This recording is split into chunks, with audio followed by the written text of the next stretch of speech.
पत्नी और माँ में झगड़ा रहता है। मेरी माँ का स्वभाव बहुत गर्म है, बहुत क्रोध करती है, मेरी पत्नी को बिल्कुल पसंद नहीं करती, बात बात में उसमें कमियां निकालती है, 1000 प्रकार के ताने देती है। मैं बीच में फंसा हुआ हूँ, माँ को भी कुछ नहीं कह सकता। मेरी ससुराल वाले मुझसे ही शिकायत करते हैं। पत्नी ने 2 बार आत्महत्या का प्रयास भी कर लिया है। मेरा जीवन तबाह हो चुका है गुरुजी, बार बार आत्महत्या का विचार मन में आता है। मैं सबसे पहले आप लोगों से एक बात कह देना चाहता हूँ, इस अपूर्ण संसार में पूर्ण तो कुछ भी नहीं होता।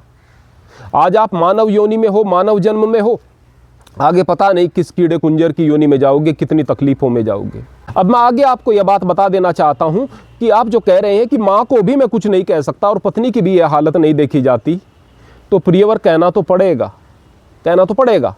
अगर आप इसी दकियानुसी विचार पर पड़े रहेंगे कि माँ बाप के सामने कभी कुछ नहीं बोलना होता, माँ बाप की गलती को भी सहन करना होता है, पत्नी को आप दुखी देख सकते हैं, माँ को नहीं देख सकते, माँ बाप पत्नी पर अत्याचार कर रहे हैं, उसके बाद भी आपको चुप रहना है, अगर आप इस दकियानुसी विचार में पड़े हुए हो तो वास्तव में आपके सामने आत्महत्या के अलावा आपको कोई रास्ता नहीं दिखाई देगा। बोलना आपको पड़ेगा, आज नहीं बोलोगे तो कल बोलोगे, विरोध करना पड़ेगा, आज नहीं करोगे तो कल करोगे।